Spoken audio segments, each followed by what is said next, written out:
capital, he decided he didn't want to be the one who was sitting on the throne in Jerusalem, that there was a better king than him. And you guys remember, we talked about this in the very first weeks, that God's plan all along was for God to be the king of Israel and not a human person. But Israel begged for a king, and so God gave them Saul. And then God anointed David to be king.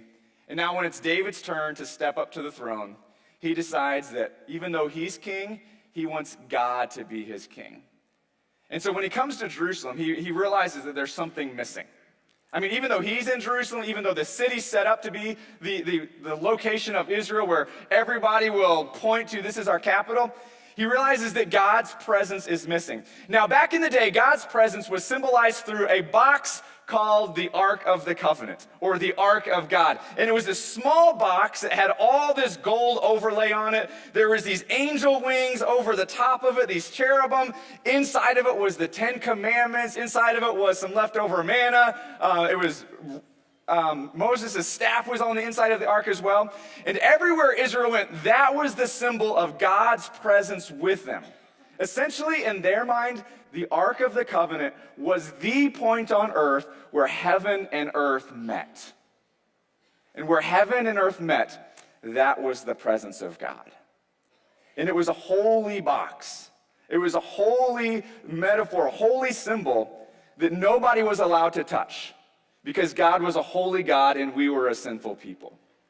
But this box, Israel was known for. They would carry this box into battle. They would win battles. Everybody noticed this box. It eventually got captured by the Philistines and taken into one of their cities. It was about 7 miles outside of Jerusalem. And so what David decides to do as his first act of king of Jerusalem, king of Israel, is to go get that box back. Because if he's going to be king in Israel, he wants the presence of God to be in Israel as well. And so he gathers up thousands of men. He marches to this Philistine city. He takes the Ark of the Covenant back, and he begins to march it back to Jerusalem. And this is what it says in 2 Samuel chapter 6, starting with verse 1. It says, David gathered all the chosen men of Israel, 30,000. And David arose and went with all the people who were with him from Baal-Judah to bring up from there the Ark of God, which is called by the name of the Lord of hosts, who sits enthroned on the cherubim. And they carried the Ark of God on a new cart and brought it out of the house of Abinadab, which was on the hill. And David and all the house of Israel were celebrating before the Lord with songs and lyres and harps and tambourines and castanets and cymbals. We get this picture of David and 30,000 men walking this ark back to Jerusalem on this 7-mile trek. And you know what they're doing? They're not just marching in formation, left, right. There's something about being around this box that had been missing for about 70 years, that something begins to bubble up inside of them. Like they're standing in the presence of God. They're standing in the place where heaven and earth meet, right next to this box. And it says they begin to play music. Like I don't even know what these instruments are. There's lyres, there's harps, I know what that is, tambourines, castanets. I think that's the Mexican one that I'm most familiar with. There's cymbals, and then there's rejoicing, there's singing, and they are just glorifying God. There's something about David being in the presence of God that inspires him to worship. One of the things that we know about David is that David was a worshiper. There was something about him in the presence of God that just felt right to him. And anytime he was around the presence of God, worship began to overflow. Typically, when a king is marching to his capital, you know what everybody's attention is on? Everybody's attention is on the king. Everybody's singing to the king. And he's not dancing, he's not singing, he's marching along as everybody's pointing him and lifting his name up. But when David takes the throne of Israel, he realizes that it's not him that's taken the throne of Israel, it's God. And so he joins in with the other 30,000 as just a normal one of them and begins to sing praise to God and lift it up. And I love that about David. I love that when he's in the presence of God, worship flows out of him. And I don't know about you, but I want that to be a marker of my life. I want to know that when I'm in the presence of God, that it's a special thing that's happening. Like right now, I know some of you guys are just sitting here, and maybe you're new to church, and maybe you've never experienced worship before, but here's what we believe is happening in this room today. As we get ready to approach our God, We are approaching the God of the universe. He's not far off up in heaven. Like, he is right here in our presence. And I don't know about you, but that gets me excited to know that we are surrounded by God's holy presence in this moment. And that should change the way we approach this time. That should change the way we approach life. But unfortunately, I think that a lot of us, especially the longer that we know God, his amazing grace turns to his familiar grace. We come to church on the weekends and this is just familiar. This is just what we do. And these songs that we sing or this God that we talk about or these stories that we read, I've heard about these for decades and decades, and it's just familiar, and the impact of it has worn off on me. I hope the impact of God never wears off on you. There's something special about being allowed into his presence that should overflow. His grace is amazing. Like, the day you received Jesus as your Savior was an amazing day, and I want you to know, today is an amazing day as well. Like, God's grace is amazing, but sometimes it becomes familiar. And sometimes instead of being inspired to worship, we sit there and we're just too tired to worship. We're like, it's been a long Saturday night, so I'm just going to sit here and just kind of absorb the worship and take it in. And I hope you never get to that point. I hope there's something always that bubbles up inside of you. So today, as we get ready to go into this service, to sing praises to our God, can I just give you permission to worship God? Can I give you permission just to experience the presence of God around you? I mean, we're in a room, we're in a building, a cement building, but there's so much more happening in this room than a band. There's so much more happening in this room than the people next to you. There's so much more than the lights and the sounds and the cameras. And there's something special in this room. And his name is Yahweh. And we get to come before him. And here's what I hope you always remember about worship. Worship is something we give, and it's never something we receive. Worship is always something that we give. So what's getting ready to happen is not a gift to you. This is us joining together, looking to our God and giving him our worship. Thus, we never become evaluators of a worship, and we're always participants. And so today, I hope as we go into worship, we're not sitting back evaluating, that we're not sitting back and checking off little boxes of what went right, what went wrong. I hope we're looking at Jesus, we're looking at God and say, you are good. That's what's happening. You are amazing. That's what's happening. You are gracious, you are merciful, you are wonderful, and I will stand before you all of the days of my life inside of your presence and lift up this endless praise to you. Today, we offer this as a gift to God. And to just get that started off, we're going to go into a time of offering, and here's why we're going to do this right now, is because I want to start our service off by us giving to God. I want us to start off with this metaphor of coming before God and saying, God, we have a gift for you. And it's not just the money that we're going to be putting in these bags. It's not going to be the tithes and the offerings that we give. Yes, we're giving that to God. But today, I really hope that you look at this as the beginning of the extension of your offering today. That when we stand before God, we're giving him an offering. When we raise our hands before God, we're giving him an offering. When we clap, when we sing, when we stand together as a community and talk about his amazing grace and how holy he is, it's an offering to God. So let me pray for this offering of a service that we're going to offer to him, and then we're going to sing a special song. God, I thank you so much for what's getting ready to happen in this room. God, we know that it's nothing that we do. The special thing that happens is not our voices. It's not the music. God, it's not even our prayers. But the specialness of this moment right here is that you have come into our hearts, come into our lives, come into this moment. And God, we just pause and honor you. It's in Jesus' name I pray. Amen.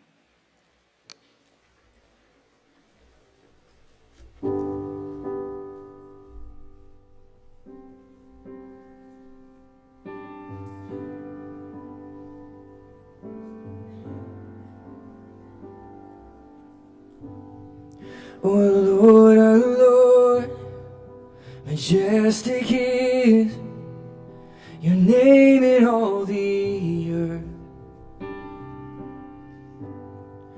The skies above and earth below sing, holy is your name. Sing, holy is your name. With all I am, everything I give to you, my endless praise, now and always, all my days I give to you, my endless praise.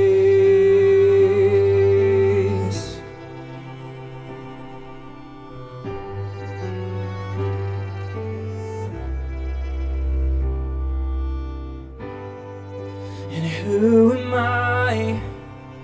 You care for me and call me as your own.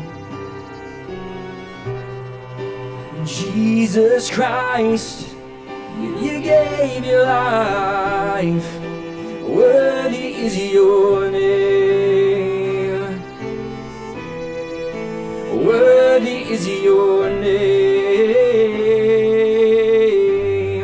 With all I am, everything I give to you, my endless praise, now and always, all my days I give to you, my endless praise.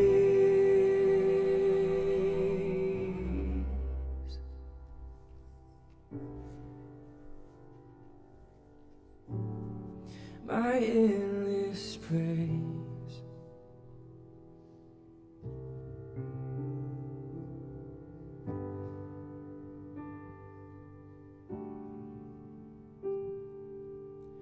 When there was only darkness, you spoke and then there was light. You are creator of all. From the dust you formed us, breathing life in our lungs. Now we can sing of your love. This love that covers over all the sin of the world, for which we cannot repay. But by the shedding of blood, the price was paid on a cross. Through death we are made alive. Oh, now death has been defeated. Jesus, you are the one who would not be contained. No, and breaking through the darkness, you rose in glorious light. You are the Savior of all.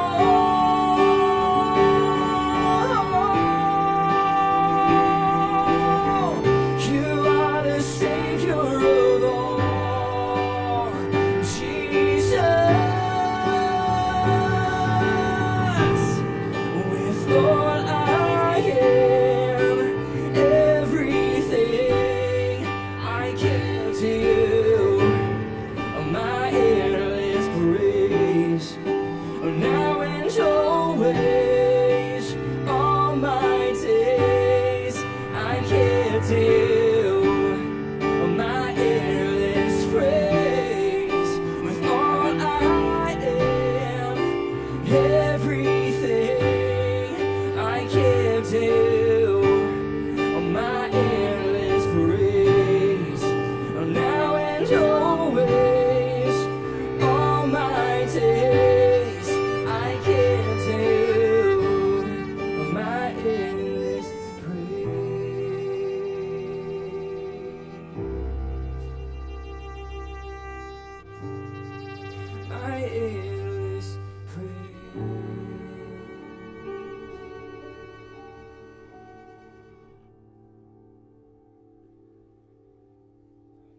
So when we come into worship, one of the things that we need to recognize is this God that we come into worship to meet.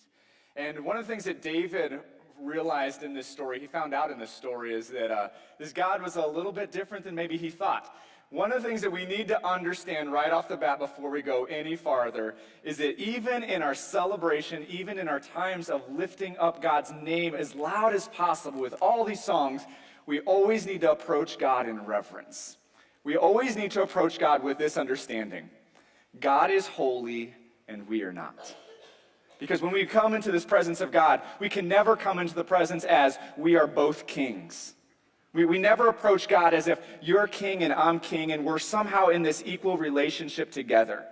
We always come into the presence of God understanding that he is king, he is seated on his throne, and some of us, we need to get off of his throne and we need to get down on our knees and recognize that he is king, he is holy, and I am not.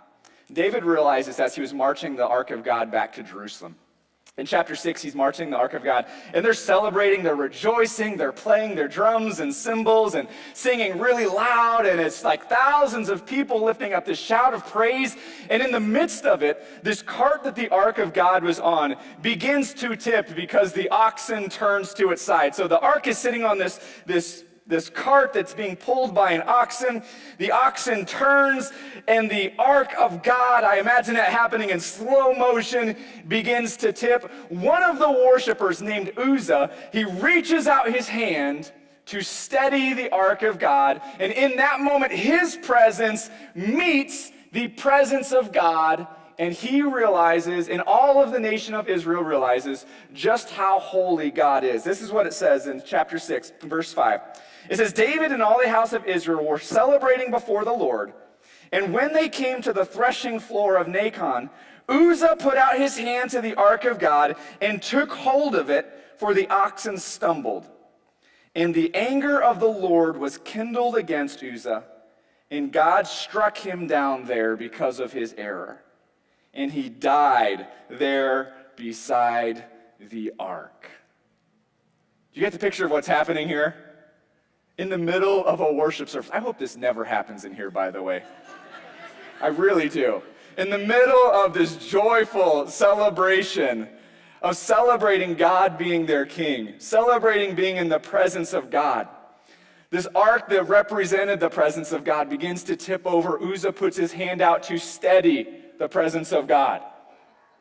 The moment he touches it, God's anger is kindled against him, and he dies right there in the middle of it. And you know what a lot of us think when we read that passage? Whoa, whoa, whoa, God, that's a little overboard, don't you think? Like, he was trying to help you. Like, that's what he was trying to keep you from touching the dirt of the ground. He was trying to help you from being embarrassed in front of all of Israel and maybe losing this ark and maybe putting a crack in it. He was trying to keep you holy. He was trying to keep you pure. And we think, well, God, you're overreacting. All he did was put his hand on your presence. And you know why we think that? You know why we think that's an overreaction of God to take his life right there? Because most of us approach God and imagine that our sin is nothing to him. We belittle our sin in front of God. We say, God, my sin's really not that bad. My sin's not really that big of a deal. I mean, I'm a good person, and I'm just here to help you out. That's what this worship service is all about. I've come to help you and somehow give you praise and honor and glory that you didn't have before I stepped into the room. The thing about Uzzah is the thing about all of us is that we approach God with sin on us. And when we approach a holy God, let me put it this way. When sin approaches a holy God, sin must be paid for, and sin must die. Sin cannot enter the presence of a holy God. And that's what Uzzah experienced. He comes to the presence of God. He brings his sin in his hand, and with his sinful hands, he enters the presence of God, and sin in the presence of a holy God must be accounted for. When we approach God, we must recognize that he's holy, like pure, perfect. There's no spot or blemish on him. There's no embarrassment of him. There's nothing that we can do to help him out. One of my favorite passages comes from the book of Isaiah. It's this picture of this worship service that this guy named Isaiah, he gets a glimpse into a worship service that's happening in heaven. In Isaiah chapter 6, he says, in the year that King Uzziah died, I saw the Lord seated on his throne. Can you imagine that? Can you imagine God opening up heavens and giving you this image of him seated on his throne? He says, in the year that King Uzziah died, I saw the Lord seated on his throne, and the train of his robe filled the entire temple, filled the entire land with his glory. And he gets this image of this God, and then all of a sudden he sees these angels surrounding the throne, and you know what they're saying? You know what they're singing? They're singing, holy, holy, holy is the Lord of hosts. I mean, that's their response to God. The response is, God, you are holy. You are holy, you are holy, you are holy, you are holy. If you don't like modern worship music where they just repeat things over and over, you're not going to like heaven. Because the angels are just singing for eternity. Holy, holy, holy is the Lord of hosts. Holy, holy, holy is the Lord of hosts. Because there's even this recognition between God and the angels that God is higher than even the angels. And when they enter his presence, they can't help but recognize that, and it begins to pour forth of this glory of God, you're holy and I'm not. And then Isaiah, he recognizes, man, if that's what the angels think, and here I am standing in the presence of God, who am I? And his response in Isaiah chapter 6 maybe should be our response. He sees this, and his words in worship are, woe is me, for I am lost. I am a man of unclean lips, and I dwell in the midst of a people of unclean lips. For my eyes have seen the King, the Lord of hosts. He says, when my eyes have seen who you are, God, I can't approach you in this cavalier attitude like somehow I belong here. So when I see who you really are, it really shines a mirror onto who I really am. And I'm not holy. And I want you to know that I've entered this room as an unholy person, marred by sin. And for me, for you, for us as a community, to approach God and somehow think we deserve to be in his presence. You know what we deserve when we bring our presence, our sin into the presence of God? You know what we deserve? We deserve what Uzzah got. We deserve death. But in God's grace and in his mercy, he allows us to stand before him and sing, holy, holy, holy is the Lord.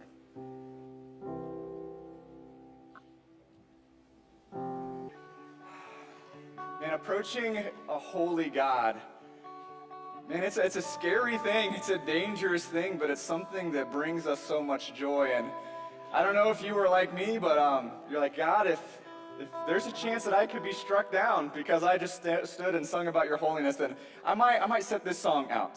God, I'll let you have your moment, but I am too sinful to step into your presence. One of the things I love about that song we just sang is the verse that says, as you speak, 100 billion failures disappear. Where you lost your life so I could find it here. If you left the grave behind you, so will I. One of the things that we need to know about our God is a holy God. Our God cannot have sin in his presence. But he's made a way for you to step into his presence apart from your sin. And that's good news. That's the good news of the gospel. And it's something that David had to figure out the hard way. So David sees his friend Uzzah touch this ark of God. Uzzah brings his sin into the presence of God, and his sin must pay the price, and so he dies right there next to the ark of God. And so David's response is that he's upset. He's angry at God. He can't quite understand how God can do that. In David's mind in that moment, he can't reconcile this good God with the God who also pays the price for sin. And so you know what David does? He leaves the ark of God right where it is. He takes it to the city that they're right next to. They haven't made it to Jerusalem yet. And he just leaves it there for 3 months. And he makes his way back to Jerusalem. Because he's afraid. He doesn't know, if I bring another few 100,000 people out here to march this, will someone else die? Or maybe bringing my sin into the presence of God Will I be the one who has to pay the price then and then die? And eventually God lets him know the whole reason why that happened. And essentially he told him, you approached me with irreverence. There's two things that happened here. He said, I told you how you're supposed to carry the ark. You put it on a cart with oxen, but I made it clear way back in the beginning in the Torah that when the Ark of the Covenant moves, your priests carry it on their shoulders. You don't create a new way to worship me. You don't create this new cart to carry my ark in. Do it like I've asked you to do. Have them carry it on their shoulders. And then he let him know, and you need to have your people consecrate themselves because they're bringing sin into my presence.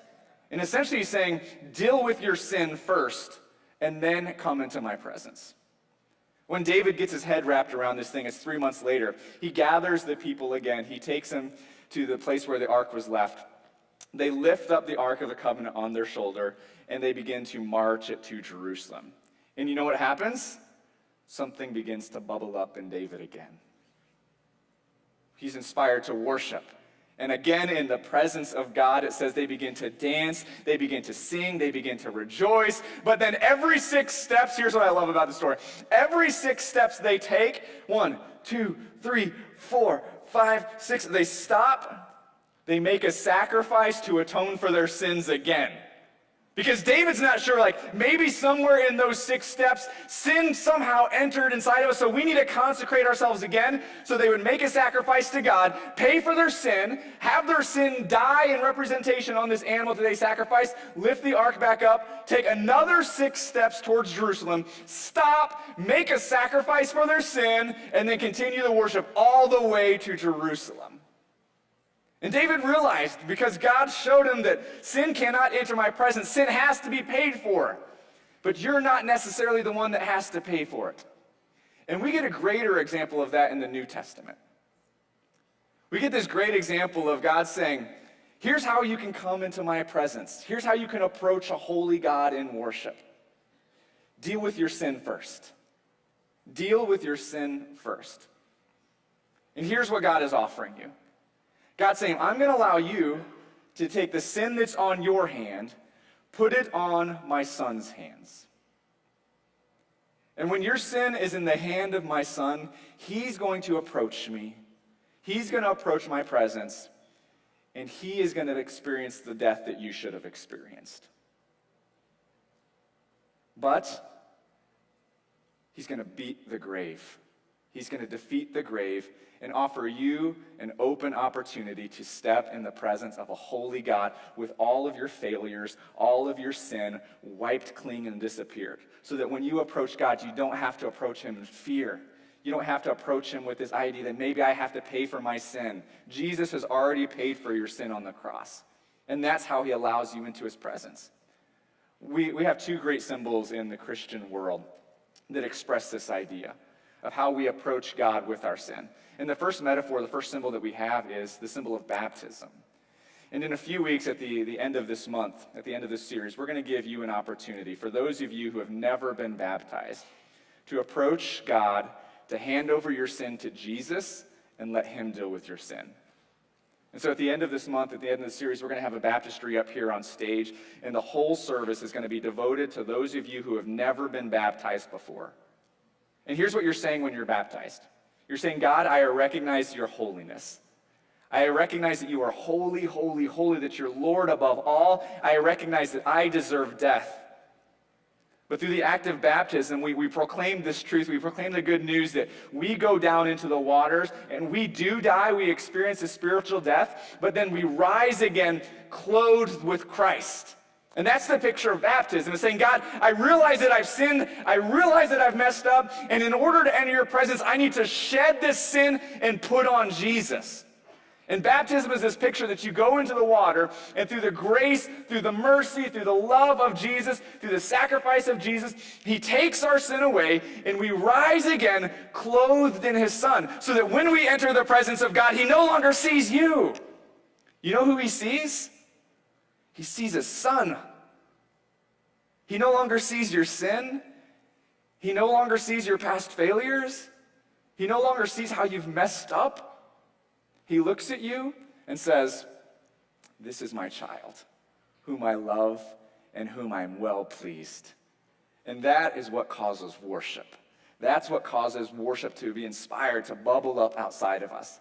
That recognition that he's holy, we are not, but somehow he found a way to reconcile the two.